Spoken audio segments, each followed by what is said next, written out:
명령어가 있습니다. 그만큼 우리가 사람들에게 있어서는 이 두려움이라는 것, 누가 됐든지 이 두려움은 피할 수 없는 그 마음, 또 그러한 심리 상태이지 않나 생각을 합니다. 미국의 어느 교회에서 수련회를 갔어요. 중고등부 수련회를 갔는데 수련회를 하면서 한 프로그램 중에 래프팅을 타는 시간이 있었습니다. 근데 래프팅을 이제 타는데 알다시피 래프팅 하면 그 조교가 하는 대로 잘 따라야 되지 않습니까? 근데 갑자기 조교가 이 학생들을 하나씩 물속에 다 집어 던지는 거예요. 급류 속에 막 집어 던지는 겁니다. 한 여학생이 아무 준비도 안 돼 있다가 물속에 빠지니까 얼마나 두렵겠어요. 막 물속에서 막 발버둥을 치는데 발버둥 치다가 갑자기 이제 그런 마음이 드는 거예요. 이러다 죽겠구나, 이러다 죽는구나. 머릿속이 혼미해지고 아무것도 보이지 않는 것입니다. 진짜 죽는 줄 알았어요. 근데 그 물속에서 막 허우적거리는데 밖에서 이런 소리가 들리는 거예요. 어서 일어나! 일어나래. 그 말을 듣고 일어나 보니까 그 물의 깊이가 60cm밖에 되지 않은 거예요. 60cm밖에 되지 않는데 막연하게 물속에 빠지니까 지레 죽는 줄 알고 겁먹어가지고 두려움에 사로잡힌 거였어요. 그렇게 혼란과 두려움 속에 그 어려움을 이렇게 경험했다라는 이야기를 들었습니다. 이처럼 우리가 갖는 두려움의 대부분은 막연한 두려움을 갖고 있지 않는가 생각합니다. 미래에 대한 막연한 두려움, 앞으로 어떻게 될까? 내가 졸업하고 어떻게 살까? 어떻게 직장생활을 할 수 있을까? 어떻게 우리가 이 세상에서 살아갈 수 있을까? 과연 내가 시험에 합격할 수 있을까? 기타 등등의 여러 가지 우리가 막연한 두려움을 가지고 살아갑니다. 물론 저 역시도 막연한 두려움이 있을 때가 있습니다.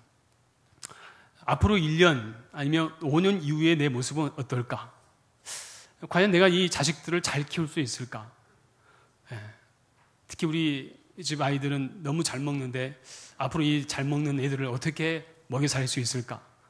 기타 등등의 그런 두려움, 또 걱정, 염려가 있기도 합니다. 여러분, 성경은 우리에게 두려워하지 않게 된다라고 말씀하지 않아요.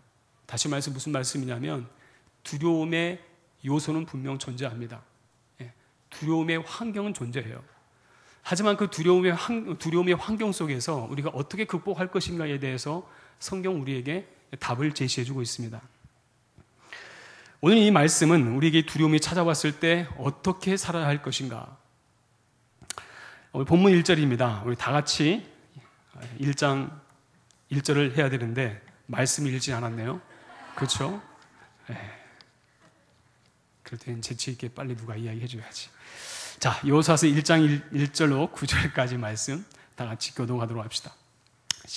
교독입니다. 여호와의 종 모세가 죽은 후에 여호와께서 모세의 수종자 눈의 아들 여호수아에게 말씀하여 이르시되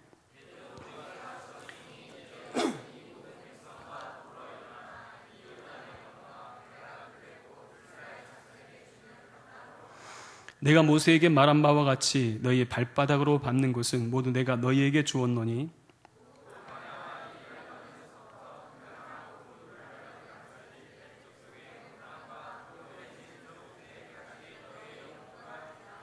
내 평생에 너를 능히 대적할 자가 없으리니 내가 모세와 함께 있었던 것 같이 너와 함께 있을 것임이니라.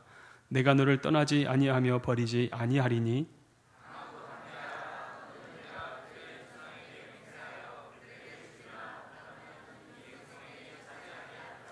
오직 강하고 극히 담대하여 나의 종 모세가 내게 명령한 그 율법을 다 지켜 행하고 우로나 좌로나 치우치지 말라. 그리하면 어디로 가든지 형통하리니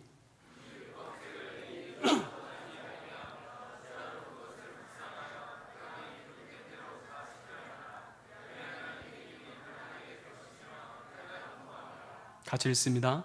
내가 내게 명령한 것이 아니냐. 강하고 담대하라. 두려워하지 말며 놀라지 말라. 내가 어디로 가든지 내 하나님 여호와가 너와 함께 하느니라 하시니라. 아멘. 오늘 말씀은 오늘 하고 다음 시간에 걸쳐서 우리가 두려움이 몰려올 때라는 제목으로 2번 하게 될 거예요. 오늘 첫 번째 전반부인데요. 오늘 1절 말씀 다시 한번 읽도록 하겠습니다. 1절입니다. 시작.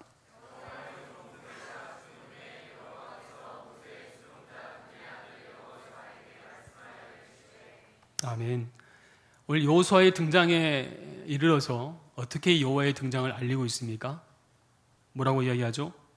여호와의 종 모세가 어떻게 되었어요? 죽은 후에. 여호와의 종 모세가 죽은 후에. 우리 이스라엘 백성들이 오늘 여호수아서를 시작하기 직전까지는 하나님께서 이스라엘 백성들을 광야 40년 기간 동안에 광야에서 열심히 훈련을 받게 하죠. 물론 그 훈련이라는 것은 좋은 의미에서는 훈련이지만 어떻게 보면 이스라엘 백성들이 하나님 앞에 불순종함을 통하여서 그들이 겪을 수밖에 없었던 하나님의 징계이기도 합니다. 그들이 원치 않는 이 훈련을 40년 동안 광야 생활을 하면서 이 광야 이 전 세대는 하나님이 이 모세라고 하는 이 이스라엘의 지도자를 통해서 이스라엘을 광야 생활까지 매듭을 짓게 합니다. 그렇죠? 알다시피 이스라엘 백성들이 애굽에 있을 때, 이집트에 있을 때 출애굽을 하게 되잖아요. 이 출애굽을 할 당시에 하나님께서 이 모세를 사용해서 출애굽을 하게 됩니다.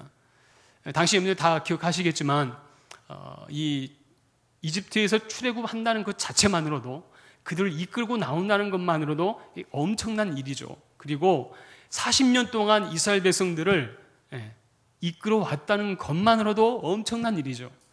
그렇게 엄청난 지도력을 행사했던 이 모세가 드디어 이제는 연수가 다 차서 하나님의 부르심을 받게 됩니다.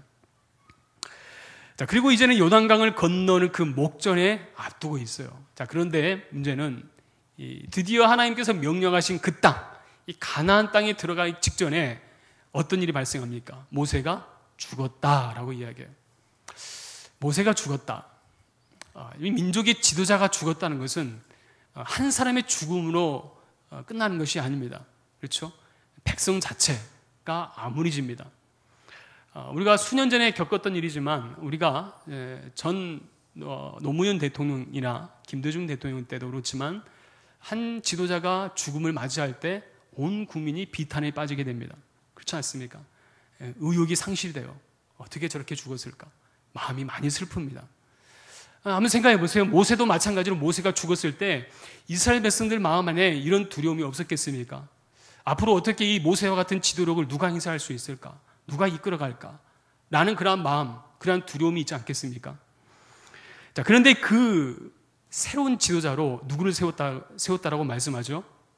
바로 여호수아를 세웠다라고 말씀합니다. 그리고 이 여호수아를 세우고 난 다음에 하나님께서 2절과 4절 말씀 보면은 여호수아에게 하시는 말씀이죠. 뭐라고 이야기합니까? 내 종 모세가 죽었으니 라고 하면서 2절부터 4절까지 말씀 보면 가나안 땅을 어떻게 정복해 나갈 것인가에 대해서 구체적으로 말씀해요. 여러분, 이 가나안 땅은요, 지금 이 여호수아에게 약속한 땅이에요. 아니, 여호수아뿐만 아니라 그 전 모세 때부터 이미 약속된 땅이었지 않습니까? 내가 준 땅이다. 내가 준 땅이다. 근데 다시 한번 하나님께서 여호수아에게 그 약속을 상기시키고 너는 그 땅에 들어가기만 하면 돼. 이미 하나님께서 약속하신 거기에 이미 이것은 내가 얻은 것이기 때문에 가기만 하면 되는 거예요. 순종만 하면 되는 것입니다. 그렇지 않습니까?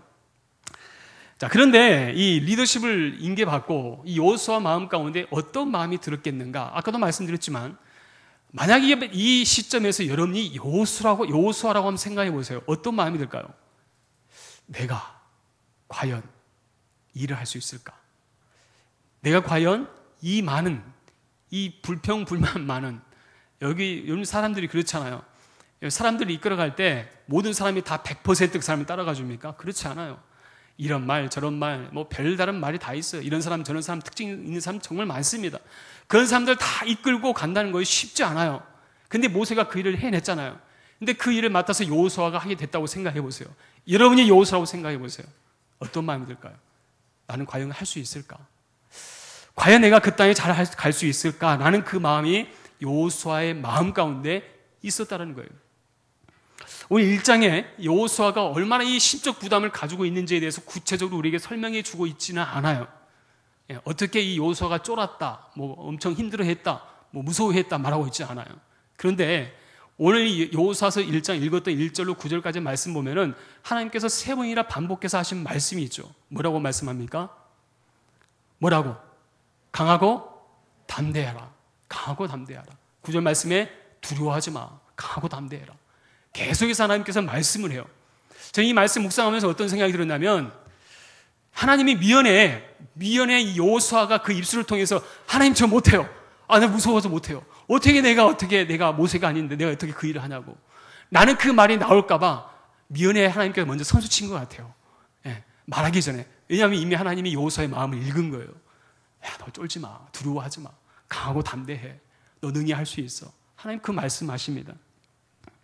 근데 문제는 여호수아 마음 가운데 어떤 마음이 있었다고요? 두려움이 있었어요. 막연한 두려움. 근데 여기서 우리 한 가지 생각해 보아야 할 것은 무엇이냐면 과연 여호수아가 그 마음에 두려움을 가졌던 것처럼 그렇게 준비되지 않고 그렇게 능력이 없었던 사람이냐? 그랬을까요? 절대 그렇지 않습니다. 여러분 믿음이 없어서입니까? 여호수아가 믿음이 없었어요? 하나님께서 그 사람을 쓰실 만한 제목이 되지 않아서입니까? 절대 그렇지 않아요. 하나님께서는 이 모세의 뒤를 이어서 여호수아를 택하실 때에는 그냥 택하신 게 아니에요. 어쩌다 보니까 한 놈 걸려 들어가지고 네가 이 일해 라고 세운 게 아니었어요. 이미 광야 생활을 할 때 여호수아는 하나님으로부터 충분한 훈련을 받았던 사람입니다. 알다시피 아까도 이야기했지만 이스라엘 백성들이 40년 광야 생활을 하기 직전에 어떤 것 때문에 이 광야 뺑뺑이 생활을 하게 됐죠? 출애굽한 다음에 하나님께서 이스라엘의 12정탐꾼을 어디로 보내요? 가나안 땅에 보내게 돼요. 가서 그 땅을 정탐하고 와라. 12정탐꾼을 보내고 나니까 돌아와서 하는 말이 10명의 정탐꾼은 하는 말이 무엇이라고 이야기합니까? 우린 절대 그곳에 갈 수 없다고. 우린 메뚜기 같다고. 우린 도저히 거기에 범접할 수 없는 쪼무라기들입니다. 그렇게 보고를 해요. 하지만 단 2명, 갈렙과 여호수아 두 사람 뭐라고 이야기합니까? 아니다. 아무리 그 사람들이 기골이 장대해도 하나님이 우리에게 그 땅을 약속하셨다. 하나님이 약속하신 것이라면 우리가 능히 그 땅 들어갈 수 있다라고 이야기해요. 능력의 원천이 우리에게 있는 것이 아니라 하나님께 있음을 선언하는 거예요. 당시 이것이 바로 여호수아가 하나님께 보였던 믿음이었습니다. 또 한 가지, 민수기 14장 4절로 10절 말씀 보면은 근데 그 부분에 대해서 이제 당시 여호수아가 했던 말이 이렇게 이야기를 하는 거예요. 하나님께서 우리를 기뻐하시면 우리를 그 땅으로 인도하실 것이다. 그 땅은 우리에게 주시라 한 젖과 꿀이 흐르는 땅이니 우리가 하나님 말에 거역하지 말자라는 말을 여호수아가 이야기를 합니다. 얼마나 믿음의 말입니까? 얼마나 믿음의 말이에요. 뿐만 아닙니다. 민수기 27장 16절로 20절 말씀 보면은 모세가 후계자 문제로 고민하고 있을 때 그때 하나님이 모세에게 하신 말씀이에요. 한번 읽어볼까요? 18절 말씀, 민수기 27장 18절 말씀. 자, 시작. 여호와께서 모세에게 이르시되 눈의 아들 여호수아는 그 안에 영이 머무는 자니 너는 데려다가 그에게 안수하고 그를 제사장 엘레아살과 온 회중 앞에 세우고 그들의 목전에서 그에게 위탁하여 내 존귀를 그에게 돌려 이스라엘 자손의 온 회중을 그에게 복종하게 하라. 아멘. 뭐라고 말씀해요? 하나님께서 모세에게 말씀합니다. 뭐라고요? 이제 네가 여호수아를 어떻게 데려다가 안수하고 어떻게 하라고요? 온 회중 앞에 세워라. 그리고 그를 온 회중 앞에 온 회중이 그에게 복종하게 해라. 다시 말해서 그 다음 후계자에서 고민하던 모세에게 모세의 그 다음 후계자는 누구라고 이야기하는 거예요? 누구라고? 여호수아다. 하나님께서 점찍어 놨어요. 그렇게 잘 준비된 사람이었습니다. 하나님께서 이미 다 생각이 있어서 세웠던 사람이에요. 자, 그런데 오늘 여호수아는 어떻다라고요? 마음에 두려움이 있었어요. 어떤 두려움? 내가 그 일을 할 수 있을까? 현실을 바라보니 도저히 그 땅을 못 갈 것 같은 마음도 있었을 거예요. 여러분 그런 사람 있지 않습니까? 그 시험 증후군에 있는 사람들 있잖아요. 시험 증후군. 그 평소 실력은 정말 좋은데 물론 이거 핑계거리로 말하는 사람도 있어요. 핑계거리로. 평소에 내가 공부 정말 잘하는데 시험만 보면은 이게 마음이 쫄아가지고 시험을 못 보는 사람들이 있단 말이죠. 그런 사람도 있잖아요. 실력은 좋아요. 준비는 정말 잘했어요. 근데 막상 시험을 볼 때 두려움이 있어요. 긴장을 해요. 그래서 정작 내 실력 발휘를 못하는 사람들이 있어요. 저는 이 여호수아를 묵상하면서 그런 생각이 들었어요. 지금 여호수아의 심적인 상태가 이렇지 않는가라는 생각을 해요. 막상 지금 하나님이 잘 준비해놨고 훈련시켜놨잖아요. 그리고 이제 가기만 하면 되는데 여호수아가 정작 이 실전에서 마음에 어떤 마음이 있었다는 거예요? 두려워하고 있다는 거예요. 두려워해요. 여러분, 우리 안에 이러한 두려움 속에 살아가고 있지 않는가라는 생각을 하게 됩니다. 여러분들은 어떻습니까? 우리는 믿음이 있습니다. 하나님 나와 함께 하십니다.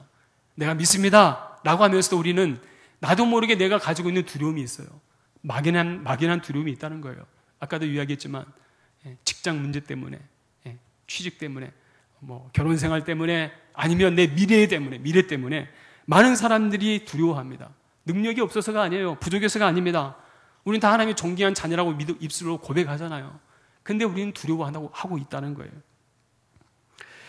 어쩌면 여호수아 역시 그런 사람이었기 때문에 하나님께서 오늘 말씀 보면은 6절과 7절과 9절 말씀 계속 반복해서 강하고 담대해라. 강하고 담대해라. 제발 강하고 담대해라. 여호수아야. 라고 말씀합니다. 그렇다면 하나님께서 이 여호수아에게 두려워하지 마. 두려워하지 마. 자, 저를 한번 보세요. 두려워하지 마. 라고 말씀하신 이유가 어디 있을까요? 왜 하나님께서 그렇게 말씀하실까요? 한번 따라하겠습니다. 하나님이 나와 함께 하시면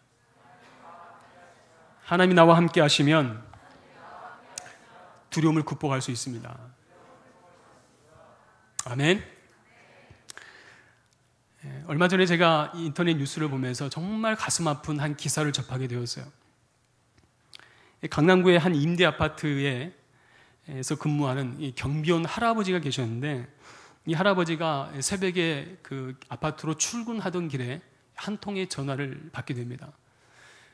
그 전화는 누구의 전화였냐면 그 할아버지가 근무하는 그 아파트에 살고 있는 한 청년이었어요. 이 청년이 전화 와서 할아버지에게 이야기를 합니다. 할아버지, 저 보고 싶어서 그러는데 좋아하는 막걸리 제가 사놓고 기다리겠습니다. 할아버지 꼭 놀러 오세요. 라고 이야기를 했어요. 당시 이 청년은 26살이었습니다. 그래서 할아버지가 이 점심시간에 맞추어서 이 육개장 한 그릇 또 기타 이 안주거리를 들고 이 청년의 집으로 찾아갔어요. 이 청년이 딱 있는 집에 딱 들어가는데 마침 그 청년이 먼저 밥을 먹고 있더래요. 근데 할아버지가 들어가니까 갑자기 자리에서 벌떡 일어나더니 할아버지가 평소에 좋아하는 노래를 막 부르기 시작하는 거예요. 얼마나 이 할아버지도 감동이 되었겠어요. 막 노래를 부른 거예요. 그리고 나서 같이 이제 술을 마시면서 서로 이제 마음을 위로하고 그런 시간을 가졌다고 이야기합니다. 그리고 나서 이 할아버지가 이제 돌아간 뒤에 그날 저녁 7시에 다시 그 청년의 집에 방문을 했어요. 근데 그 할아버지가 보았던 장면은 이 청년이 베란다에 목을 메어 죽어 있는 장면을 보게 된 거예요. 그게 기사에 났더라고요. 근데 이 청년이 죽었던 이유, 26살의 한 청년이 숨을 거두어야만 된 이유가 있었어요. 당시 원래 이 청년이 원래는 그 친할아버지하고 같이 살고 있다가 2014년 10월 달에 아버지가 홀로 살고 있는 이 임대 아파트로 이사를 오게 됩니다. 이 아버지는 자신의 친아버지는 이 중증 장애인이었어요. 아버지가 한 달에 한 70만 원 넘는 돈을 국가 보조를 받고 그렇게 살아갔어요. 같이 살았어요. 이 청년이 뭐 돈을 벌 수 있는 환경이 되잖아요. 나이도 뭐 알바를 할 수 있잖아요. 근데 문제는 이 친구가 공황장애가 있어가지고 사회생활이 안 되는 거예요. 그렇게 이제 아버지하고 어쩔 수 없이 동거생활을 하는데, 근데 아버지가 같이 동거한 지 6개월 만에 세상을 떠나십니다. 세상을 떠나게 돼요. 세상을 떠난 다음에, 그 다음에 이제 어떤 일이 있었냐면, 같이 아버지 집에 들어가면서 이 친구가 하지 않았던 게 뭐였냐면, 전입신고를 하지 않은 거예요. 왜냐하면 전입신고를 하면 자기 때문에 그 보조금을 받지 못할까봐 전입신고를 하지 않았던 거예요. 아버지가 돌아가신 다음에서야 장례식 끝난 다음에 전입신고를 했어요. 근데 문제는 그 다음이었어요. 그 다음 2015년도에 그 SH공사에서 다시 그 아파트 재계약을 하는데 재계약 불가 통보를 받게 됩니다. 이유는 전입신고가 너무 늦게 됐던 거예요. 아버지 살아계실 때 전입신고가 됐으면 상관이 없는데 돌아가신 다음에 전입신고를 하니까 같이 세대 안에 살고 있지 않는 걸로 간주를 한 거예요. 그래서 다시 이 청년이 그 인권위에 제소를 했습니다.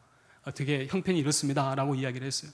근데 그쪽에서는 뭐라고 이야기하냐면, 그렇다면 그런 형편에 대해서 근거가 있느냐, 서류가 있느냐, 아무것도 없는 거예요. 병원도 가지 않았거든요. 병원 근거도 없지. 뭐 낼 수 있는 근거 자료가 없어요. 결국 이제 그 근거 자료가 없어서 작년 말에 그 SH 공사로부터 그 집으로부터 나갈 것을 통보를 받게 됩니다. 그 통보를 받고도 계속해서 버티고 살았어요.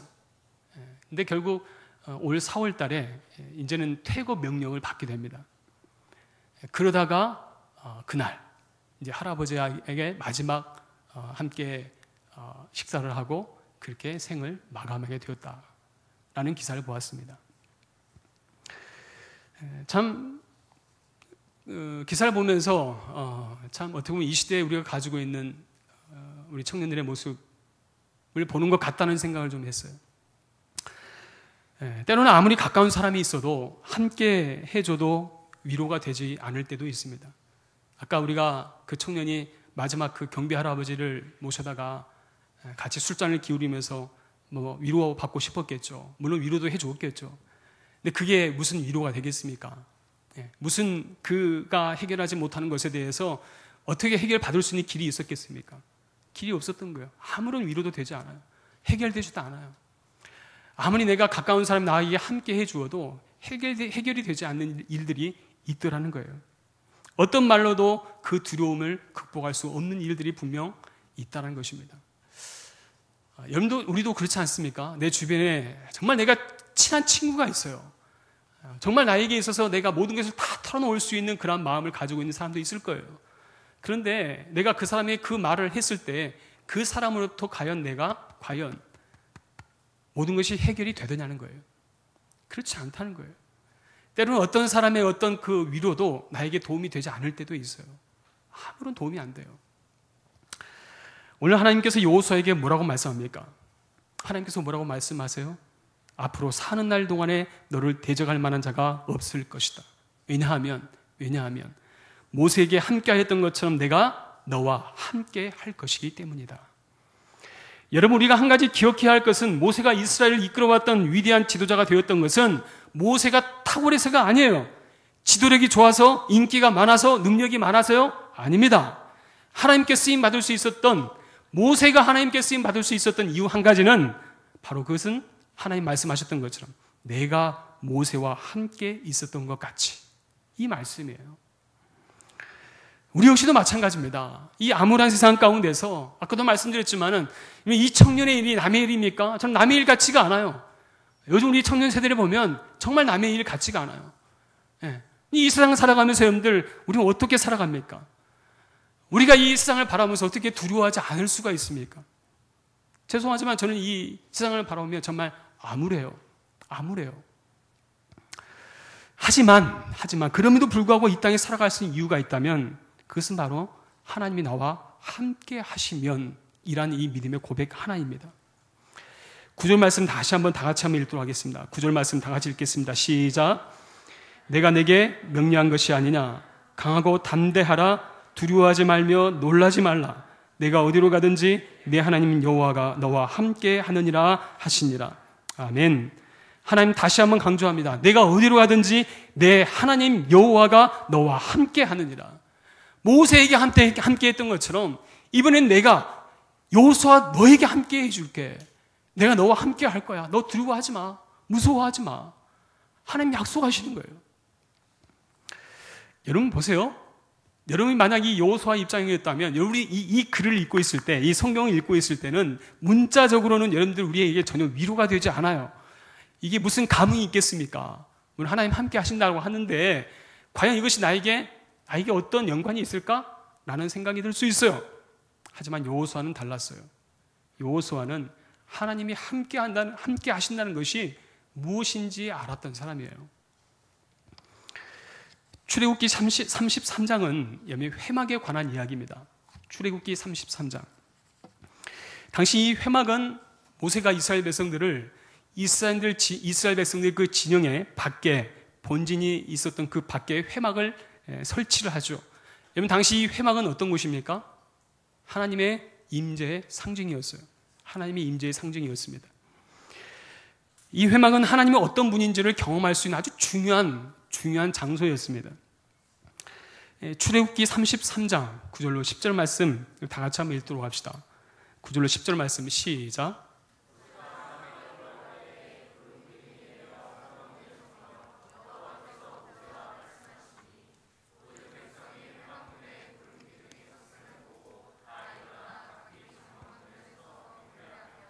아멘. 여러분 보세요. 모세가 회막에 들어갈 때 무엇이 내려와요?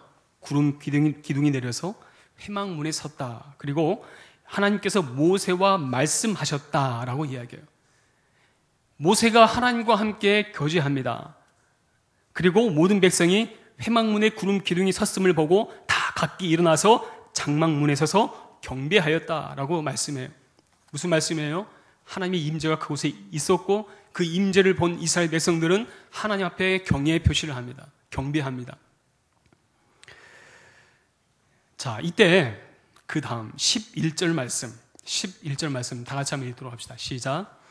사람이 그 친구와 이야기함 같이 여호와께서는 모세와 대면하여 말씀하시며 모세는 진으로 돌아오나 그 수종자 눈의 아들 청년 여호수아는 회막을 떠나지 아니하니라. 회막 안에서 모세는 어떻게 지냈다라고 말씀합니까? 마치 무엇이라고요? 그 친구와 이야기함 같이 여호와께서 모세와 대면하여 말씀했다라고 말씀해요. 잘 한번 좀 그림을 한번 그려보세요. 모세가 지금 하나님과 이야기를 해요. 어떻게 누구와 이야기하는 것처럼? 친구와 이야기하는 것처럼. 그리고 하나님의 얼굴과 모세의 얼굴이 대면하여, 원어의 뜻을 보면 대면하다라는 뜻은요, 얼굴과 얼굴을 맞대었다라는 거예요. 예. 여러분, 사람이 서로 상대에 교제할 때 적정 거리가 필요하잖아요. 그렇죠? 예. 마음에 들지 않는 사람은 좀 저렇게 거리를 멀리 뛰게 되고, 그렇죠? 가까이 있는 사람은 가까이. 감사해요. 참 잘했어요. 가까이 우리는 그것을 하게 돼요. 거리를 둡니다. 그렇죠? 그리고 연인 사이일수록 우리는 점점점 가까워져요. 예. 경험을 해보셨나 봐요. 예. 그렇죠? 예. 가까인 사이일수록 우리는 그렇게 사람을 만나게 됩니다. 자, 여기서 한번 생각해 보세요. 오늘 이 모세가 하나님과 얼굴을 대면했다라고 하는 것은 하나님의 얼굴과 모세의 얼굴이 맞닿아 있어요. 얼마나 친밀한 관계인지를 볼 수 있는 대목이에요.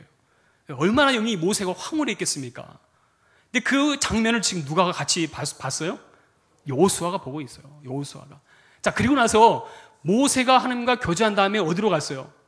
진으로 돌아갔어요. 본진으로 돌아갔어요. 근데 그 다음 보세요. 그 다음에 여호수아는 어떤 행동을 합니까? 어떤 행동을 해요? 같이 모세를 따라갑니까? 떠나지 아니했다. 여러분, 이 여호수아는 당시 모세의 어떤 사람이에요? 수종드는 사람이에요. 수종드는 사람. 여호수아가 지금 모세와 같이 회막에 있었던 것은 모세의 수종드는 사람으로 있었기 때문에 여호수아는 그 자리에 있었던 거예요. 수종드는 사람이라면 그럼 모세가 떠났으면 여호수아도 어떻게 해야 돼요? 같이 떠나야 돼요. 그렇지 않겠습니까? 비서 역할을 해야 되는데 비서 역할을 잘 충실하게 하려면 같이 따라가야 돼요. 근데 여호수아는 떠나지 아니했다라고 말씀해요. 왜 그랬을까요? 예, 이야기해 주려고. 자, 11절 말씀 아까 다시 한번 우리 읽도록 합시다. 11절 말씀 시작.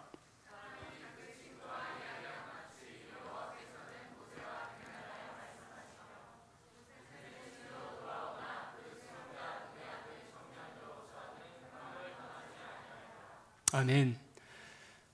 왜 떠나지 아니했을까요? 여호수아는 남아서 뭐 했을까요? 뭘 했을까요? 여호수아는 모세가 하나님과 함께 대면하는 그 장면을 보면서 여호수아는 그 황홀함을 잊을 수가 없었던 거예요. 하나님의 함께 하심이 얼마나 귀하고 가치 있는 시간이었는지를 여호수아는 곁에서 지켜보았어요.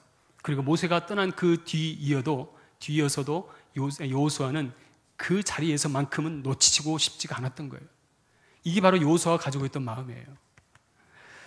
얼마나 이 여호수아 마음 가운데 이것을 경험한다는 것은요, 황홀한 경험인 거예요. 여호수아에게 있어서. 우리가 하나님과 함께 한다는 것을 경험한다는 것은요, 이처럼 우리에게 있어서 황홀한 순간입니다. 한번 생각해 보세요. 이 순간만큼 여호수아에게 얼마나 황홀한 시간이었겠습니까? 하나님이신 나와 함께 한다는 것을 경험했다는 것. 자, 다시 한번 돌아갑시다. 아까 9절 말씀. 하나님이 여호수아에게 뭐라고 약속하셨어요? 내가 내게 명령한 것이 아니냐. 강하고 담대하라. 두려워하지 말며 놀라지 말라. 내가 어디로 가든지 내 하나님 여호와가 너와 함께 하느니라. 아마 여호수아는 이 말을 들으면서, 하나님 그 말씀을 들으면서 그때를 아마 회상했을 거예요. 그래, 맞아. 하나님 나와 함께 하셨을 때 하나님 나에게 어떤 은혜를 주셨는지, 내가 어떤 은혜를 경험했는지 충분히 알았던 거예요. 이것이 얼마나 여호수아에게 큰 힘이 되었는지 모릅니다. 그러하기 때문에 하나님이 강하고 담대하라 라고 하는 이 말씀을 힘입어서 이 여호수아는 살아갈 수 있더라는 거예요. 무엇이 두렵겠습니까? 무엇이 그로 하여금 두려움이 있겠습니까? 제가 오래전에 전도사 사역하던 한 교회의 청년 중에 당시 그 임용고시를 준비하던 지체들이 있었어요. 그 교회 안에 4명의 지체가 임용고사를 준비를 했는데, 재밌는 것은 4명 다 친구였어요. 음대였네. 음악교육을 준비하던 친구들이었어요. 같은 대학을 나오고 같이 준비를 했어요. 근데 한 친구는 교회에서 반주를 하고 그 다음에 또 청년부 리더를 맡고 있었어요. 그 친구는 정말 아침 일찍부터 저녁 늦게까지 말 그대로 교회에서 살았어요. 나머지 3 친구는 말 그대로 그냥 예배만 드리고 바로 가요. 뭐 하러 갔을까요? 공부하러 갔어요. 공부하러. 열심히 주일에도 공부했어요. 근데 묵묵히 이렇게 교회에서 봉사하던 그 자매가 한 번은 저한테 그런 상담을 요청해 놨어요. 뭐라고 이야기를 했냐면, 전도사님, 제가 이렇게 교회에서 아침부터 저녁까지 봉사를 하는데 솔직히 제 안에 좀 그런 두려움이 있습니다. 마음의 부담감이 있습니다. 무엇이냐면, 내가 이렇게, 물론 내가 자원해서 하는 것이지만 그 친구들을 보면 두렵다는 거예요. 그렇잖아요. 다른 친구들 눈에 보이잖아요. 그리고 다른 사람도 아니고 친구에다가, 교회 친구에다가 다 눈에 보이는 사람들이잖아요. 나중에 시험 봐가지고 자기만 떨어지고 다 합격하면 어떻게 돼요? 얼마나 마음의 시험거리가 되겠어요. 그러지 않을까요? 그런 마음이, 불편한 마음이 들었던 거예요. 그래서 전도사님, 솔직히 마음이 좀 힘듭니다 라고 이야기를 하더라고요. 그런데 거기에 덧붙여서 저한테 했던 말이 있어요. 그런데 전도사님, 저는 제가 이렇게 교회에서 봉사하고 사역하고 이렇게 하나님과 함께 하는 것에 대해서는 나는 너무 좋다고요. 저는 너무 좋아서 제가 이렇게 하고 있노라고 그런 고백을 하더라고요. 나중에 이 친구, 제가 그 친구의 조언을 해주면서 그런 말을 했어요. 주일날 물론 최선을 다해서 봉사하지만 토요일만큼은 정말 죽을 만큼 최선을 다해서 준비해라. 최선을 다해서 준비해라. 그리고 그해 임용고시에 결과가 나왔는데 그 친구만 붙고 다 떨어졌어요. 그 친구만 붙고 다 떨어졌어요. 물론 저는 그게 하나님의 응답이다 말하고 싶지는 않아요. 근데 그게 위로가 됐어요. 제가 그때 보았던, 그 친구의 마음에 보았던 것은 뭐냐면, 하나님이 함께 하시는 것에 대한 사모함. 하나님이 함께 하시면 비록 내가 상대적인 어떤 비교 가운데서 내 안에 박탈감이 있고 어려움이 있지만, 하지만 그것으로 절망하지 않더라는 거죠. 중요한 것은 그 친구 마음에는 하나님 나와 함께 하시면 그 마음이 그에게는 정말 귀했던 거예요. 여러분, 하나님은 당신과 함께하는 삶을 살아가는 사람들 결코 홀로 두지 않습니다. 하나님과 함께하는 사람들은 그래서 두려움을 극복할 수 있습니다. 9절 말씀 보면은 아까도 이야기했지만은 9절 말씀에 하나님께서 3번이나 강조해서 하신 말씀이에요. 3번이나 강조해서 하신 말씀입니다. 왜 자꾸 하나님이 이렇게 강조하실까요? 여호수아 안에는, 이 마음 안에는 현실이 더 커 보인 거예요. 그리고 그들의 안에는, 그 마음에는 만나야 될 사람에 대한 두려움도 있었을 거예요. 수많은 적들과 싸워야 돼요. 그렇지 않습니까? 싸워야 될 지형이 너무 넓어 보인 거예요. 그 땅을 언제 내가 다 차지할까? 계산이 안 되는 것입니다. 혹시 여러분들은 어떻습니까? 혹시 여러분들은 어때요? 여러분들이 보는 현실은 어떻습니까? 여러분들이 상대하는 사람은 어떻습니까? 여러분들이 가야 할 그 길은 어떻습니까? 그것 때문에 두려워하고 있지 않습니까? 이런 여호수아에게, 또 우리에게 하나님 우리에게 말씀하십니다. 여호수아야, 제발 나 좀 봐라. 내가 내게 명령한 것이 아니냐. 하나님인 내가, 모든 것을 할 수 있는 내가 구원으로 믿고 있는 내가 하는 말이 아니냐. 그러니 너는 강하고 담대해라. 놀라지 마라. 왜냐하면 내가 너와 함께하고 있잖아. 함께하고 있잖아. 여러분, 이거 하나면 되지 않습니까? 우리가 이 땅에 살아가면서 무엇이 필요해요? 나에게 있어서 나의 친한 친구가 나와 함께하는 것만으로 내 마음이 위로가 되는데, 내가 믿는 그 하나님이 나에게 있어서 그분이 나의 주인이 되시고 그분이 나의 모든 것 되시는 그분께서 나와 함께 하신다는데, 그것 말고는 더 필요한 건 무엇이 있겠습니까? 우리 이것만으로도 우리가 충분히 하나님, 내가 이것 하나만으로는 우리는 족합니다 라고 하는 믿음의 고백이 우리 안에 있어야 된다는 것입니다. 우리 사랑하는 지체 여러분, 하나님 우리를 응원하십니다. 우리를 응원하세요. 우리가 차마 사람들 앞에서 그런 말할 수 없는 자신감 없는 우리들을 향해서 넌 너무 힘들다고, 자신감이 없다고, 사실 두렵다고 말하고 싶지만 여호수아처럼 말하고 싶은데 말하지 못하는 우리들에게 오늘 하나님 우리에게 말씀하는 거예요. 두려워하지 마라. 강하고 담대해라. 주님 우리에게 찾아오셔서 그 말씀하십니다. 오늘 이 시간 바라옵기는 저와 여러분들이 이 말씀 붙잡고 우리가 하나님 앞에서 정말 하나님 얼마나 나를 붙잡아 주시고 나에게 어떤 분인지를 여러분들 새삼 깨닫고 우리가 한 주간 승리하고 주님 앞에 나아가는 저와 여러분 될 수 있기를 주님의 이름으로 축원합니다. 아멘. 찬양하고 같이 한번 기도합시다.